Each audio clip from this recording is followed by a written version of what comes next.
బిస్మిల్లాహిర్రహ్మానిర్రహీం. కుల్లు హిస్బిన్ బిమా లదైహిం ఫరిహూన్. అల్హమ్దులిల్లాహి రబ్బిల్ ఆలమీన్. సమస్త స్తోత్రాలు సకల లోకాలకు ప్రభువు, పాలకుడు, పోషకుడు, సర్వ సృష్టికర్త, యజమాని అయిన అల్లాహ్కి మాత్రమే చెల్లుతాయి. సోదరులారా, ఈ సందర్భంగా నేను మీ ముందు చెప్పబోయే అంశము ఎవరి ఆచరణలు అంగీకరింపబడతాయి.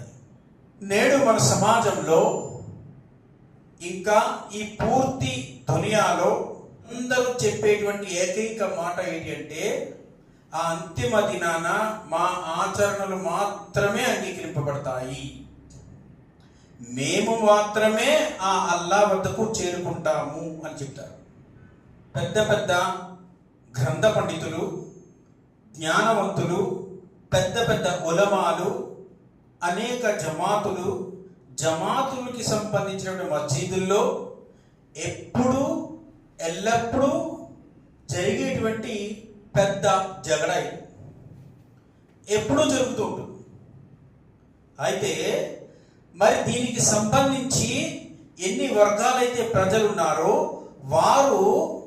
వారికి సంబంధించినటువంటి ఒక మస్లాని, ఒక ఆధారాన్ని తీసుకుని ఉంటారు, దానితో వారు సంతోషపడుతూ ఉంటారు అని ఖురాన్ మరియు సహీ హదీసులు చెప్తున్నారు. మరి అల్లాహ్ సుబ్హానహు వ తఆలా ఈ విషయం ఖురాన్లో ఎక్కడ చెప్తున్నాడు? సూరా రూమ్ 30వ అధ్యాయం ఆయత్ నంబర్ 32లో చెప్తున్నాడు. నేను ప్రారంభంలో ఈ చిన్న ఆయత్ పఠించాను. కుల్లు హిస్బిన్ బిమా లదైహిం ఫరిహూన్. వారు తమ ధర్మాన్ని మొక్క చెక్కలు చేసేశారు, విభిన్న ముఠాలుగా, విభిన్న వర్గాలుగా చీలిపోయారు. ప్రతి వర్గం వారు తమ వద్ద ఉన్న దానితో తెగ సంబరపడిపోతున్నారు, సంతోషపడిపోతున్నారు అని అల్లాహ్. ఇదే విషయం అల్లాహ్ ఖురాన్లో సూరా అల్ ముమినూన్ 23వ సూరాలో ఆయత్ నంబర్ 53లో కూడా చెప్తున్నాడు. మరి ఈ రెండు ఆయతుల యొక్క తఫ్సీర్ని పరిశీలిస్తే చెప్పబడినటువంటి విషయం ఏమిటంటే, ఏ విధంగా అయితే యూదులు, క్రైస్తవులు, మజూషియతులు వారు తమ ధర్మాన్ని మొక్క చెక్కలు చేసుకున్నారో, విభిన్న వర్గాలుగా, ముఠాలుగా చీలిపోయారో, అదే విధంగా నేడు ఈ ముస్లిం యొక్క ఉమ్మత్, ఈ సంఘాలు విభిన్న వర్గాలుగా విడిపోయారు. ప్రతి వర్గం వారు తమ అభిమతాన్నే చాటుకుంటూ ఉంటారు. ఇంకా అదే సరైన పద్ధతి అనే భ్రమలో, అపోహలో ఉన్నారు అని తఫ్సీర్ చెప్తుంది. అయితే దీనికి సంబంధించి దైవప్రవక్త ముహమ్మద్ సల్లల్లాహు అలైహి వసల్లం హదీస్ ఎలా ఉంది? నా ఉమ్మత్ 73 ఫిర్కాలు అయిపోతుంది. అందులో ఎవరైతే నన్ను, నా ప్రియ సహచరులను అనుసరిస్తారో వారే నా యొక్క ఉమ్మత్, నా ఫిర్కా, నా వర్గము అన్నారు. చూడండి సోదరులారా, ఇక్కడ మనం ఖురాన్ మరియు సహీ హదీసుల ప్రకారం అర్థం చేసుకోవాల్సింది ఏంటి అంటే, ఈ దునియాలో ప్రజలు విభిన్న వర్గాలుగా విడిపోతారు, విభిన్న ముఠాలుగా, విభిన్న జమాతులుగా ఉంటాయి. కానీ అంతిమ దినాన దైవ ప్రవక్తను, ఆయన ప్రియ సహచరులను అనుసరించే వారి యొక్క వర్గమే సన్మార్గ గాములైనటువంటి వర్గముగా ఉంటుంది అని ఇక్కడ చెప్పబడి ఉంది. అయితే ఇది స్పష్టంగా అందరికీ తెలిసినప్పటికీ అది మా వర్గమే, మేమే అల్లా వద్దకు చేరుకునే వర్గము, మా ఆచరణలు మాత్రమే అంగీకరింపబడతాయి అని కొంతమంది అంటే, లేదు మా ఆచరణలు మాత్రమే అంగీకరింపబడతాయి, ఆ అల్లా వద్దకి చేరుకుంటాయని కొంతమంది ఉంటూ ఈ జగడాలో కలిగి ఉంటారు. ఇది అందరికీ తెలిసినటువంటి విషయం. అయితే దీనికి సంబంధించినటువంటి ఫైనల్ జడ్జిమెంట్ ఎక్కడ ఉంటుంది? ఆఖిరత్లో ఉంటుంది. ఎందుకంటే ఎవరి ఆధారాన్ని వారు తీసుకుని అక్కడికి వస్తారు. అల్లాహ్ సుబ్హానహు వ తఆలా ఖురాన్లో దాని గురించి చెప్తున్నాడు. సూరా జాషియా 45వ అధ్యాయం ఆయత్ నంబర్ 17. వారు తమ ధర్మానికి సంబంధించినటువంటి జ్ఞానాన్ని వారికి ఇచ్చిన తర్వాత కూడా వారి వద్దకు జ్ఞానం వచ్చిన పిమ్మట కూడా వారు ద్వేషంతో, శత్రుత్వంతో అనేక విభేదాలకి లోనైపోయారు. ఈ ప్రజలు ఏ ఏ విభేదాలకి కలిగి ఉన్నారో వారందరికీ మేము ప్రళయ దినాన తీర్పు చేస్తాము అని ఎలా అంటున్నాడు. ఇక్కడ చాలా స్పష్టంగా చెప్తున్నాడు చూడండి. ఈ ప్రజలు అనేక విభేదాలకి, అనేక ఇఖ్తిలాఫ్లకి లోనైపోయారు. వీళ్ళందరికీ ఆ ప్రళయ దినాన వరుసగా నిలబెట్టి అల్లాహ్ సుబ్హానహు వ తఆలా తీర్పిస్తాడట. అదే అందరి పాలిట ఫైనల్ జడ్జిమెంట్. ఈ జడ్జిమెంట్ అందరం అంగీకరించవలసింది. ఆ సమయం వచ్చే వరకు ఈ ఫిర్కాలు, ఎన్ని ఫిర్కాలు అయితే ఉన్నాయో వారు మాదే సరైన పద్ధతి అని కొంతమంది అంటే, లేదు లేదు మాదే సరైన పద్ధతి అని చెప్పుకుంటూ ఉంటారు. ఇందులో పెద్ద పెద్ద ఉలమాలు సైతం గుమ్రాయిపోతారు. హదీసులు చెప్పే మాట. అయితే గ్రహించండి సోదరులారా, ఏంటి ఆ జడ్జిమెంట్? దానికి సంబంధించినటువంటి జ్ఞానాన్ని అల్లాహ్ సుబ్హానహు వ తఆలా ఏం తెలియపరిచాడు? ఇందులో సాఫల్యం పొందే విషయాలు ఏంటి? ఖురాన్లో ఎక్కడ చెప్పబడింది? సూరా కహఫ్ 18వ అధ్యాయం ఆయత్ నంబర్ 110. ఇందులో చాలా విషయాలు ఉన్నాయి. ఈ ఆయతిని కనుక మనం సంపూర్ణంగా అర్థం చేసుకుంటే చాలా విషయాలకు అర్థం దొరుకుతుంది, సాఫల్యం పొందే మార్గం దొరుకుతుంది అని మన ఉలమా చెప్తున్నారు. ఏంటి ఆయత్? అల్లాహ్ ఇక్కడ ఏం చెప్తాడు? ఫమన్ కాన యర్జూ లికాఅ రబ్బిహి ఫల్యఅమల్ అమల సాలిహా వలా యుష్రిక్ బి ఇబాదతి రబ్బిహి అహదా. కనుక తన ప్రభువుని కలుసుకోవాలి అన్న ఆకాంక్ష ఉన్నవాడు సత్కార్యాలు చేయాలి. ఒకటి.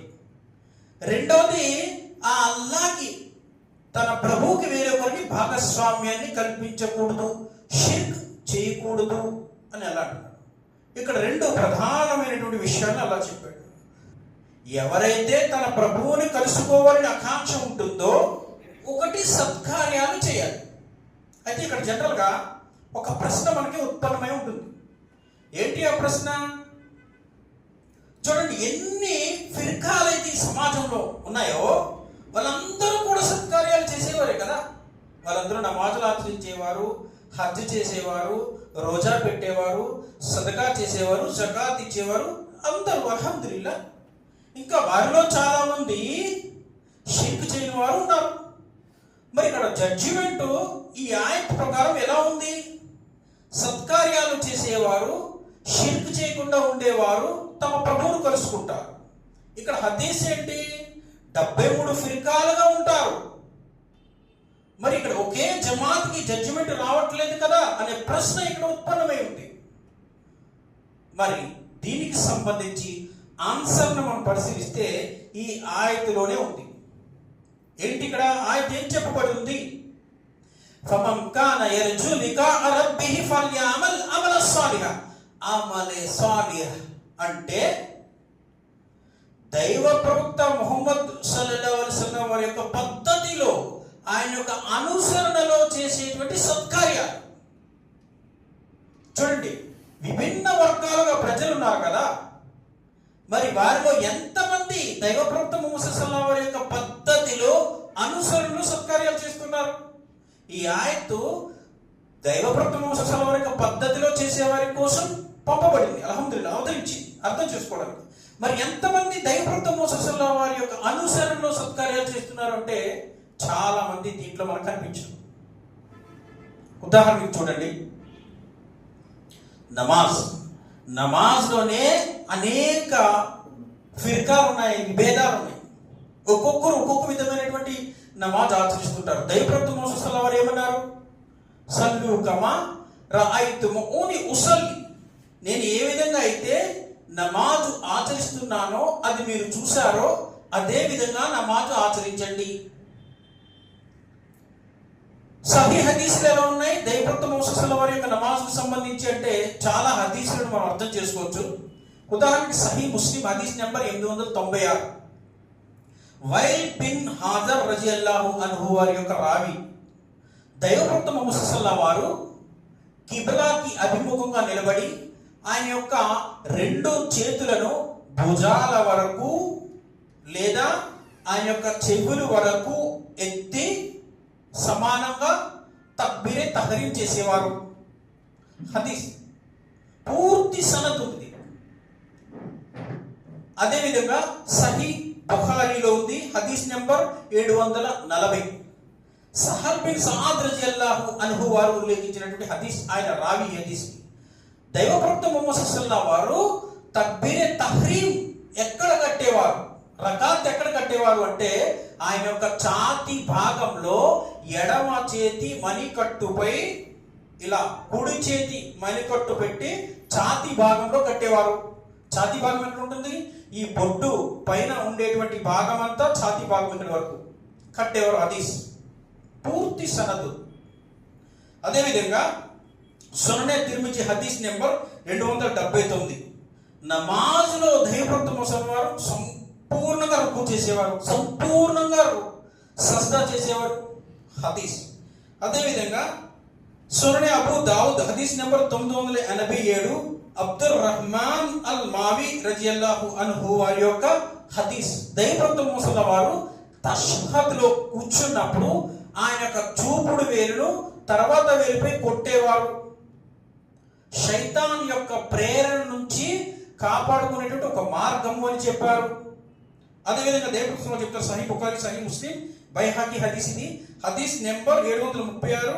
అన్ అబ్దుల్లా అన్ మాలికి బిన్ హవేరిస్ రజియల్లాహు రావి 391 హదీస్ నెంబర్, 390 హదీస్ నెంబర్. దీనిలో దైవప్రవక్త ముహమ్మద్ వారు రుకు నుంచి లేచేటప్పుడు రఫైదన్ చేశారు. ఇలా కొన్ని సనదుండే హదీసులు చెప్పారు, చాలా ఉన్నాయి. అయితే స్పష్టంగా దైవప్రవక్త ముహమ్మద్ వారు ఏ విధంగా నమాజు ఆచరించేవారు అని చెప్పడానికి సహీ హదీసులు స్పష్టంగా ఉన్నాయి. వీటికి పూర్తి ఆధారం ఉంది, సనదుని దలీలు. ఇంకా మనం పరిశీలిస్తే సలఫ్ అనుసరించేటువంటి మస్జిద్లు ఏమైతే ఉన్నాయో, కాబాతుల్లా అవ్వచ్చు, మస్జిద్ అవ్వచ్చు, ఇంకా చాలా మస్జిద్లు ఉన్నాయి. సలఫ్ విధానాన్ని అనుసరించే మస్జిద్లు, అక్కడ ఈ హదీసుల ప్రకారమే నమాజ్ ఆచరిస్తుంటారు. ఎన్ని స్పష్టంగా కనిపిస్తున్నప్పటికీ నమాజ్ విధానంలో ప్రజలు ఎలా గుమ్రా అయిపోయారంటే ఒక్కొక్కరు ఒక్కొక్క విధమైనటువంటి మస్లక్ అనుసరిస్తూ ఉంటారు. హనఫీ మస్లక్, షాఫాయి మస్లక్, హంబలి మస్లక్, మాలికీ మస్లక్. రుకు చేస్తారు. రుకు ఎలా ఉంటుంది అంటే, రుకు అనేది ఒక జంతువును పోలి ఉంటుంది. దైవప్రవక్త ఉన్నారు, మీ యొక్క నమాజ్ యొక్క ఆర్కాన్స్ జంతువులను పోలిని కానీ పక్షులను పోలి అని ఉండకూడదు.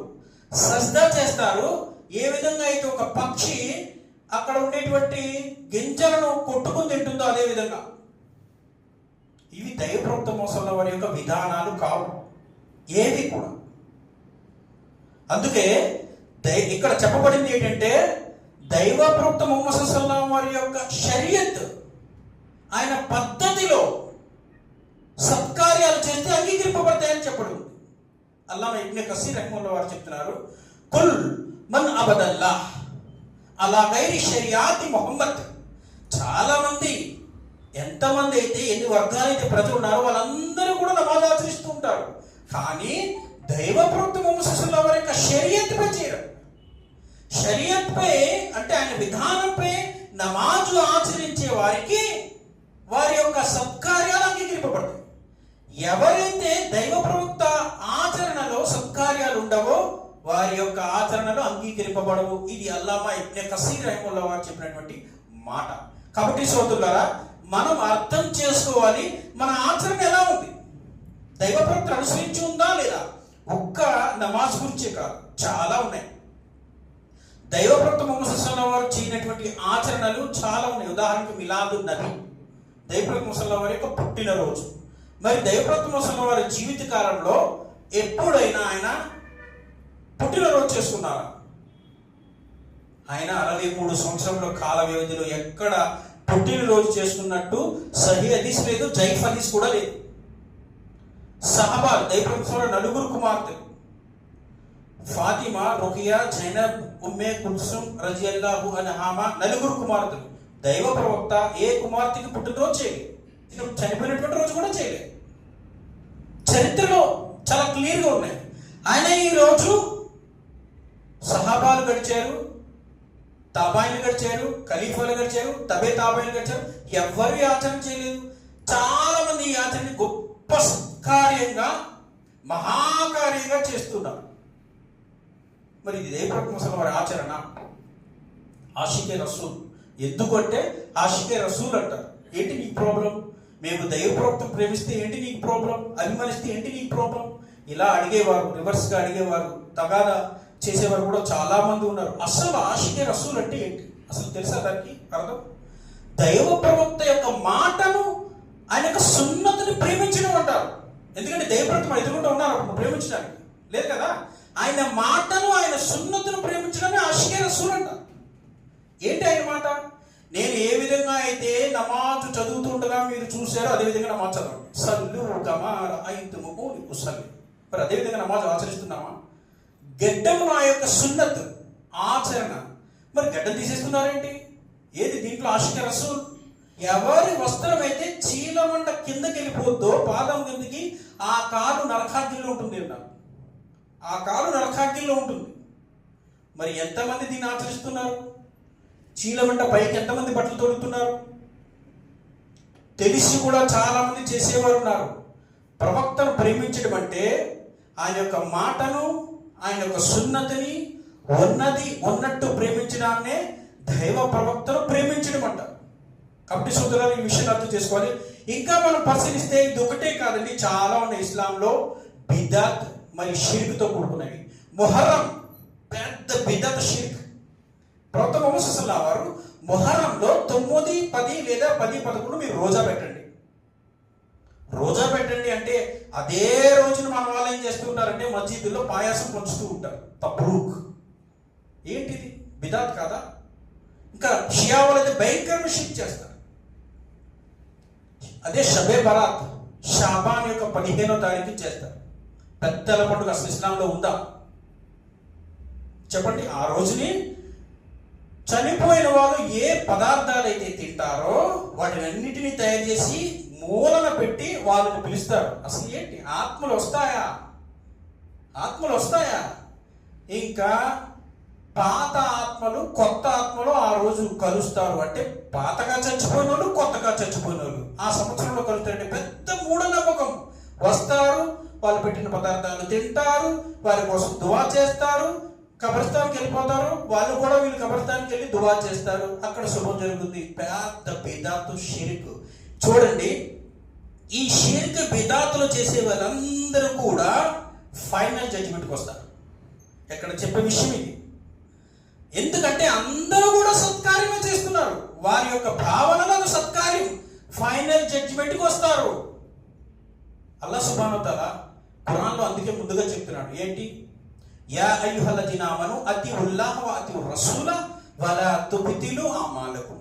విశ్వసించిన విశ్వాసులారా, మీరు అల్లాహ్కు, ఆయన ప్రవక్తకు విధేయత కలిగి ఉండండి, మీ కర్మలను మీరు వ్యర్థపరచుకోకండి. ఏ పని చేసినా దైవ ప్రవక్త మోసఫుల వరకు ఇతాతులో మీరు చెయ్యండి అని అల్లాహ్ అంటున్నాడు. ఏ పని చేసినా కుల్ ఇన్ కుంతుం తుహిబ్బునల్లాహ్ ఫత్తబియూని యుహబ్బిబుకుముల్లాహు వ యగ్ఫిర్ లకుం జునూబకుం వల్లాహు గఫూరుర్ రహీం. మరియు మీరు ప్రవక్త చెప్పండి, వీరు నిజంగా అల్లాహ్ని ప్రేమిస్తే నన్ను అనుసరించండి అని చెప్పండి. అప్పుడు అల్లాహ్ మిమ్మల్ని ప్రేమిస్తాడు. అల్లాహ్ క్షమించేవాడు, ప్రేమించేవాడు, కరుణించేవాడు. ఇక్కడ చెప్పే విషయాలు ఏంటి అంటే టోటల్గా మనం ఏ సత్కార్యం చేసినా, ఏ పని చేసినా దైవ ప్రవక్త ముహమ్మద్ సల్లల్లాహు అలైహి వసల్లం ఇతాతులో, ఆయన అనుసరణలో, ఆయన పద్ధతిలో చేయాలి. దానికి మాత్రమే అంగీకరింపబడి ఉంటుంది. అందుకే అల్లాహ్ సుబ్హానహు వ తఆలా ఇక్కడ ఏం చెప్తున్నాడు? ఫమన్ కాన యర్జూ లికా రబ్బిహి ఫల్యఅమల్ అమలస్ సాలిహ్. అమలే సాలిహ్ లో మీ ఆచరణలు ఉండాలి. అంటే దైవ ప్రవక్త ముహమ్మద్ సల్లల్లాహు అలైహి వారి యొక్క పద్ధతిలో, అనుసరణలో మీ ఆచరణలు ఉండాలి. వారు మాత్రమే అంతిమ దినాన దైవ ప్రవక్త ముహమ్మద్ సల్లల్లాహు అలైహి వారి యొక్క ఉమ్మతిగా ఉంటారు, కామ్యమవుతారు. వారి యొక్క ఆచరణలు మాత్రమే అంతిమ దినాన అంగీకరింపబడతాయి. మిగతా ఫిర్కాలన్నీ కూడా పోతాయి. ఖురాన్ హదీస్ చెప్పే మాట. అయితే ఇప్పుడు ఆలోచన చేయండి, మనం చేసేటువంటి ఆచరణలు దేన్ని పోలి ఉన్నాయి? ప్రవక్తని పోలి ఉన్నాయా? అల్హమ్దులిల్లాహ్. ఉంటే అల్హమ్దులిల్లాహ్. లేకపోతే మన ఆచరణలు అంగీకరింపబడతాయి అనేది ఆ నమ్మకం అపనమ్మకంగా ఉంటుంది తప్ప సన్మార్గం పొందలేదు. ఈ విషయాన్ని అర్థం చేసుకోవాలి. ఇక్కడ అల్లా చెప్పే మాట ఇది. రెండో మాట ఏం చెప్తున్నాడు అల్లా సుబ్హానహు వ తఆలా? వలా యుష్రిక్ బి ఇబాదతి రబ్బిహి అహదా. ఏంటి అంటే వీరు అల్లాకి భాగస్వామ్యం ఎవరైతే షిర్క్ చేస్తారో షిర్క్ చేయకూడదు అని అలా అంటాడు. షిర్క్ చేయకూడదు. అల్లాని కలుసుకోవాలి అన్న ఆకాంక్ష ఉన్నవాడు, తన ప్రభువుని కలుసుకోవాలని ఆకాంక్ష ఉన్నవాడు సత్కార్యాలు చేయాలి. ఒకటి. రెండోది, తన ప్రభు ఆరాధనలో మరొకరికి భాగస్వామ్యాన్ని కల్పించకూడదు, షిర్క్ చేయకూడదు. ఎవరైతే ఆ సత్కార్యాలు ఎలా చేయాలి? దైవ భక్త మూసల వారి యొక్క విధేయతలో, ఆయన అనుసరణలో అమలే సాలి కలిగి ఉండే సత్కార్యాలు చేయాలి, షిర్క్ చేయకూడదు. అల్హమ్దులిల్లా. ఎవరైతే అల్హమ్దులిల్లా ఈ ఆచరణలు ఉంటాయో వారి ఆచరణలు అంగీకరింపబడతాయి అని ఈ ఆయత చెబుతుంది. అర్థం చేసుకోవాలి సోదరులా. మనం అర్థం చేసుకుంటే చాలా జ్ఞానం దొరుకుతుంది. అందుకే అల్లామా ఇబ్నే కసీర్ రహిమహుల్లా వారు ఈ ఆయత ఒక తఫ్సీర్లో ఏం చెప్తున్నారు? హాదాని రుహున అల్ అమల్ అల్ ముతకబ్బల్. ఇందులో ప్రధానంగా ముఖ్యంగా రెండు రుకున్లు ఉన్నాయి, రెండు విషయాలు ఉన్నాయి. ఒకటి అల్ అమల్. ఏంటి అల్ అమల్? మీరు చేసేటువంటి సత్కార్యాలు ఏమైతే ఉన్నాయో అవి పరిపూర్ణమైనటువంటి ఇఖ్లాస్ కలిగి ఉండాలి, ఉన్నతమైనవిగా ఉండాలి. అల్ ముతకబ్బల్, ఇస్లాంలో స్వీకార యోగ్యమై ఉండాలి, దైవభక్త మోసలో పద్ధతిలో ఉండాలి. మరి ఎవరి ఆచరణలు అయితే ఇలా ఉంటాయో వారి యొక్క సత్కార్యాలు అంగీకరింపబడతాయి. వారి దునియాలో ఏ పేరుతో ఉన్నా కానీ, ఏ పేరుతో, నువ్వు ఆ పేరుతో ఉన్నావా, ఈ పేరుతో ఉన్నావా, ఆ జమాతలో ఉన్నావు, ఈ జమాతలో ఉన్నావు అది కాదు. ఇక్కడ జమాత ప్రస్తావనే లేదు.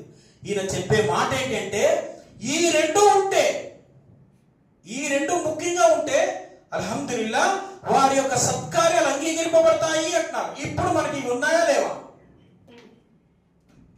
మన ఆచరణలు పరిపూర్ణ క్లాస్తో ప్యూర్గా స్వచ్ఛంగా ఉన్నతంగా ఉన్నాయా?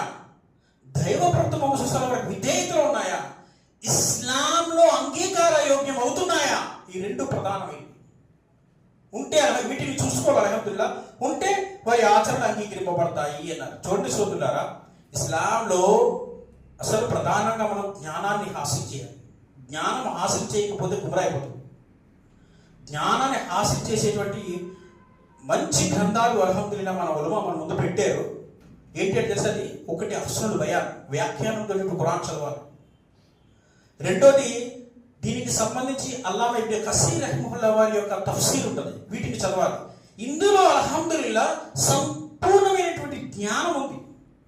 తెలుసుకుంటే వీటిని చదవడానికి ప్రయత్నిస్తే అల్హమ్దులిల్లా ఈ విషయాల్లో ఏ విషయాలైతే మనం గ్రహించే విషయాలు ఉంటాయో, ఆధ్యాత్మికమైన విషయాలు ఉంటాయో, అనేక మసలాలకు ఆన్సర్లు ఉన్నాయి. వీటిని మనం చదవక గుమ్రా అయిపోతుంటారు. చదవడానికి ప్రయత్నించారు సోదరులు. అదేవిధంగా మనం ప్రశ్నించినట్టయితే ఇదే ఆయతకి మరొక జుమలా చెప్తున్నారు అల్లామా ఇబ్నే కసీర్ రహిమహుల్లా వారు. జుమలా అంటే మాట. ఏంటి ఆ మాట? అమలే సాలిహ్, మీరు చేసేటువంటి ఆచరణలు, ఏ ఆచరణలు అయితే ఉన్నాయో ఆ రెండు మూల విషయాలతో పాటు మరో రెండు ప్రధానమైన విషయాలు ఉన్నాయి. ఆ విషయాల్లో మీ ఆచరణలు కనుక ఉంటే అల్హమ్దులిల్లా మీ ఆచరణలు అంగీకరింపబడతాయి. ఇవి కానీ లేకపోతే మీరు ఈ దునియాలో ఏ టైటిల్ పెట్టుకున్నా, ఏ టైటిల్తో ఉన్నా అంగీకరింపబడవు. ఏంటి రెండు విషయాలు? అమ్ యకూన అమలే ఖాలిసిన్, అమ్ యకూన అమలే సాలిహిన్. ఖాలిసిన్ అమలే ఖాలిస్ అంటే మీరు చేసేటువంటి సత్కార్యము అది ఒకే ఒక అల్లా కోసమే చేయాలి. ఏ సత్కార్యం చేసినా మీరు అల్లా కోసం చేయాలి.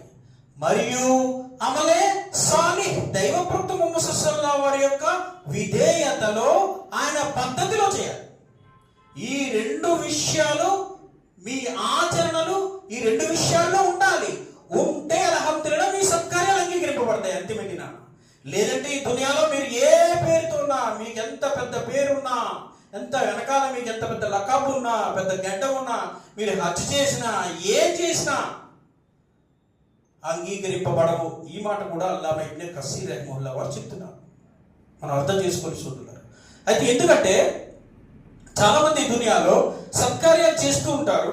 ఆ సత్కార్యాల్లో మనం పరిశీలిస్తే రియాకారి ఉంటుంది, ప్రదర్శనా బుద్ధి ఉంటుంది. ఉదాహరణ చూడండి, హజ్ చేస్తారు. చాలా మంది హజ్ చేస్తారు కదా. హజ్ సంకల్పంతోనే చేస్తారు, మంచి సంకల్పంతోనే. కానీ ఫ్లైట్ ఎక్కేటప్పటికి వారిలో ఒక రియాకారి వచ్చేస్తుంది. ఏంటి, నేను దిగ్గానే విమానాశ్రయం పడేలాగా ఫోటో తీసుకోవాలి అనుకుంటాడు. ఇంకా ఇహ్రాం ధరించేటప్పుడు ఫోటో తీసుకోవాలి అనుకుంటాడు. కాబతుల్లా హజ్ చేసేటప్పుడు వీడియో తీసుకోవాలి అనుకుంటాడు. సఫా మర్వా సహీ చేసేటప్పుడు తీసుకోవాలి అనుకుంటాడు. అక్కడ ముఖామే ఇబ్రాహీం వద్ద దువా చేసేటప్పుడు తీసుకోవాలి అనుకుంటాడు. ఎన్నైతే ఉన్నాయో అన్నిటినీ కూడా వాడు ఏం చేస్తాడు, సోషల్ మీడియాలో సంవత్సరం అంతా పెట్టుకుంటూ ఉంటాడు. ఇలాంటి వాళ్ళు లేరా? మరి హజ్ ఎందుకు చేస్తున్నావు? హజ్ చేసి వచ్చిన తర్వాత చివరిని హాజీ అని పేరు పెడతారు. హాజీ. ఇది హజ్ ఒకటే కాదు, చాలా ఉన్నాయి. కుర్బానీ ఉంది. ఒక్కొక్కడు గొప్ప కోసం చేస్తూ ఉంటాడు, గొప్ప పేరు ప్రఖ్యాతుల కోసం. ఒకడు ఒకటి ఇస్తే మరొకడు ఇంకా పెద్దది ఇవ్వాలనుకుంటాడు, ఒకడు ఒంటెని ఇవ్వాలనుకుంటాడు. ఇలా అయితే కుర్బానీ యొక్క మక్సద్ ఏంటి? దానికోసం చేయాలి కదా. ఇంకా చిన్న చిన్న సత్కార్యాల సైతం, చిన్న చిన్న దాన ధర్మాల సైతం ఫోటోషూట్ చేసుకుని వాటిని ప్రజలకి చెప్పుకుంటూ తిరుగుతుంటాడు. ఇది రియాకారి, అల్లాహ్ కోసం చేసే కాదు. అల్లామా ఇబ్నే ఖయ్యూమ్ రహిమహుల్లాహ్ వారు చెప్తున్నారు, అల్ అమలు సాలిహ్ అల్ ముహయ్యద్ బిస్సున్నా అల్ ఖాలి మిన రియా.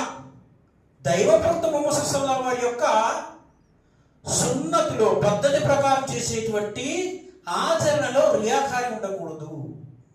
ఎవరైతే రియాకారి చేస్తారో అది అంగీకార యోగ్యం ఉండదు. కాబట్టి సోదరులారా, దైవప్రవక్త ముసలు అందుకే చెప్పారు. ఒక హదీస్ వస్తుంది, అబూ హురైరా రజియల్లాహు అన్హు వారు ఉల్లేఖించిన హదీస్. ఈ హదీస్ ఎలా ఉంది అంటే, నేను ప్రళయ దినాన కొంతమందిని నరకాగ్నిలోకి వెళ్ళడం చూశాను, వారు కూడా మీలాంటి వాళ్ళే అన్నారు దైవప్రవక్త ముసలి వారు. సహచరులు అప్పుడు అక్కడ ఉన్నారు. సహచరులు భయపడిపోతూ అంటున్నారు, దైవప్రవక్త వారు ఎవరు చెప్పండి, మాకు చాలా భయంగా ఉంది. ప్రథమ ముసలి వారు ఏం చెప్పారు? వారు కూడా మీలాంటి వాళ్ళే, మీకులాగే నమాజులు ఆచరిస్తూ ఉంటారు, ఇంకా సత్కార్యాలు చేస్తూ ఉంటారు. అయితే వారి యొక్క సత్కార్యాల్లో ప్రదర్శన బుద్ధి ఉంటుంది, రియాకారి ఉంటుంది అన్న. మనం పరిశీలిస్తే చాలా జమాతుల్లో చాలా మంచి యాక్టివ్గా పనిచేసే వాళ్ళు ఉంటారు. అంటే ఒక్కొక్కడు ఒక్కొక్కటి పద్ధతిగా అనుసరించిన చేస్తూ ఉంటాడు.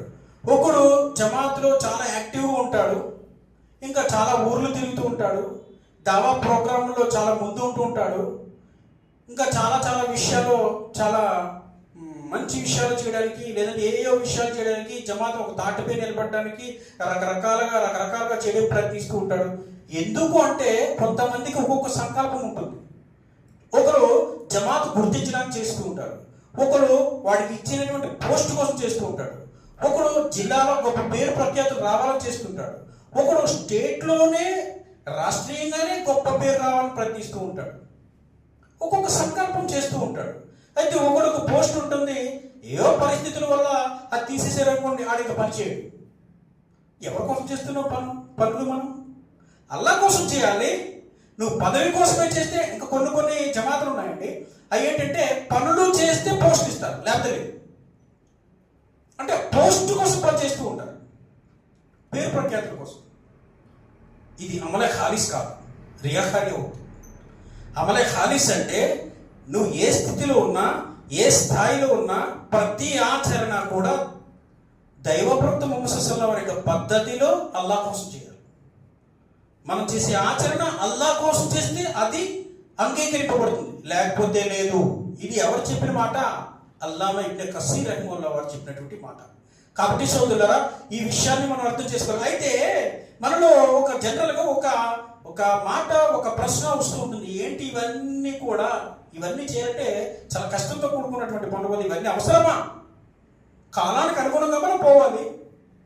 ఒక్కొక్కడు ఒక్కొక్క రకమైనటువంటి విధానాన్ని పెట్టాడు, ఈ విధానంలో మనం వెళ్ళలేము కదా. ఇలా అనేవాళ్ళు కూడా చాలా మంది ఉంటారు. దీని గురించి మన ఉలమా ఏం చెప్తున్నారు? మన ఉలమా యొక్క మాటలు ఎలా ఉన్నాయంటే దీనికి సంబంధించి హలాల్ హలాల్ సంపాదన తినేవాడికి సదాచరణ అనేది కష్టకాలం చెప్తారు. ఎందుకంటే చాలామంది సదాచరణ చేసేటప్పటికి చాలా విషయాలు ముడిపడి ఉంటాయి.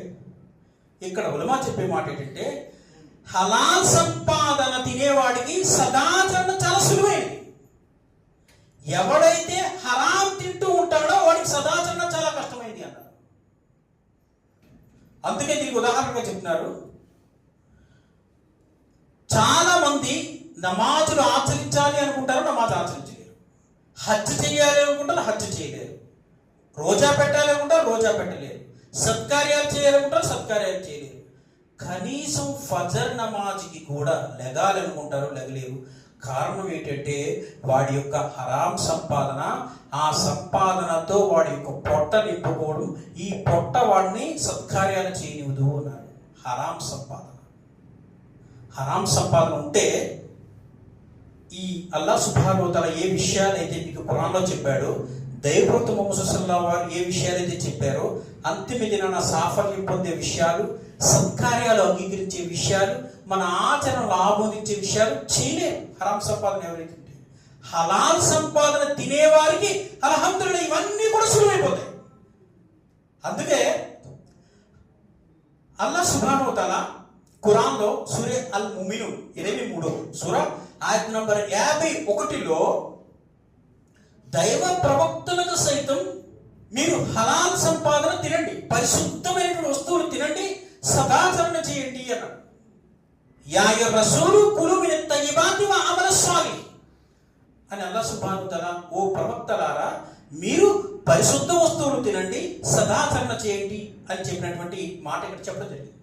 మనం ప్రవక్తల యొక్క చరిత్ర చూసినట్టయితే ప్రవక్తలందరూ కూడా అల్హమ్దులిల్లాహ్ ప్రవక్తలందరూ పరిశుద్ధ వస్తువులు తినడానికి వారి యొక్క స్వహస్తాలతో కష్టపడి పనిచేసి వారి యొక్క కడుపును నింపుకునేవారు, వారి కుటుంబాలను పోషించుకునేవారు, సదాచరణ చేసుకునేవారు అని తెలుస్తుంది.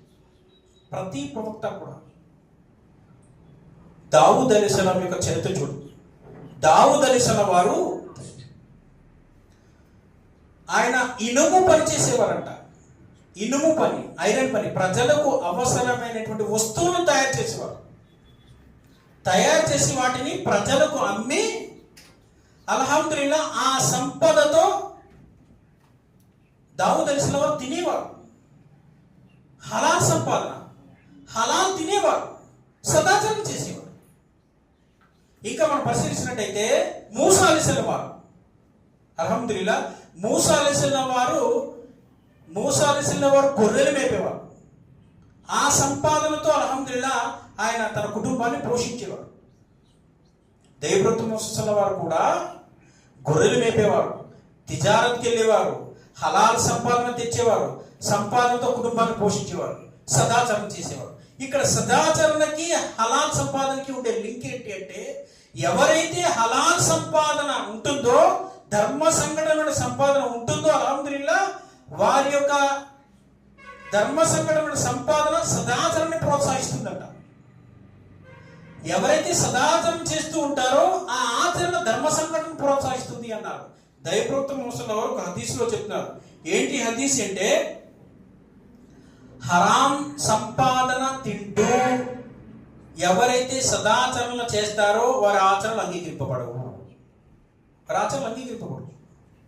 నమాజ్ అంగీకరింపబడదు, జకాత్ అంగీకరింపబడదు, ఉపవాసం అంగీకరింపబడదు, హజ్ అంగీకరింపబడదు. కాబట్టి అక్రమార్జనతో ఉండేటువంటి సంపాదనకి దూరంగా ఉండాలి. అల్హమ్దులిల్లాహ్ హలాల్ సంపాదన ఉండాలి. 1 రూపాయి సంపాదించిన హలాల్తో ఉండాలి. హలాల్తోనే కుటుంబాన్ని పోషించాలి, హలాల్తోనే మన పొట్టను నింపుకోవాలి. అప్పుడు సదాచరణ చేయగలం. మనం సహబాల యొక్క చరిత్రను చూసినట్టయితే హలాల్ సంపాదన కోసం అల్హమ్దులిల్లాహ్ వారు ఎంత ఆకలితో అయినా సరే ఉండేవారు, కానీ హరాం తినేవారు కాదు. కాబట్టి సోదరులారా, ఆఖిరతులో మన సత్కార్యాలు అంగీకరింపబడడానికి ఇవన్నీ ఏ విధంగా అయితే అవసరమో హలాల్ సంపాదన కూడా అవసరం. ఉలమా చెప్పే మాట హలాల్ సంపాదన ఉంటూ సదాచరణ చేయాలి, దైవప్రవక్త ముహమ్మద్ సల్లల్లాహు అలైహి వసల్లం వారికి విధేయతలో చేయాలి, కేవలం అల్లాహ్ కోసం చేయాలి. మన ఆచరణలో పిచికారి ఉండకూడదు, ప్రదర్శన బుద్ధి అనేది ఉండకూడదు, మనం మరెవరికి మెప్పు కోసం చేయకూడదు. ఈ విధంగా అల్హమ్దులిల్లా మనం ఉంటే ఆఖిరత్తులో మన యొక్క సత్కార్యాలు అంగీకరింపబడతాయి. అల్హమ్దులిల్లా. మరి నేను అల్లాహ్తో దువా చేస్తున్న వల్ల ఏ విషయాలు అయితే ఇక్కడ చెప్పడం జరిగిందో దీనిపై జ్ఞానాన్ని హాసిల్ చేసి అమలు చేసే భాగ్యాన్ని ప్రసాదించుము. ఆమీన్. మరి అల్లాహ్ సుబ్హానహు వ తఆలా ఏ విషయాల్లో మాకు జ్ఞానాన్ని తెలియపరచాడో దాన్ని మరింత వృద్ధి చేసి ఆ జ్ఞానంపై అల్హమ్దులిల్లా మేము అమలు చేసే భాగ్యాన్ని ప్రసాదించుము. అల్లాహ్ సుబ్హానహు వ తఆలా అంతిమ దినాన్ని ఎవరినైతే అనుగ్రహిస్తాడో ఆ అనుగ్రహ మూర్తుల యొక్క జాబితాలో మమ్మల్ని అందరినీ కూడా ఉంచుము. ఆమీన్ సుమ ఆమీన్. వాఖిర్ దావనా అనిల్ హమ్దులిల్లాహి రబ్బిల్ ఆలమీన్.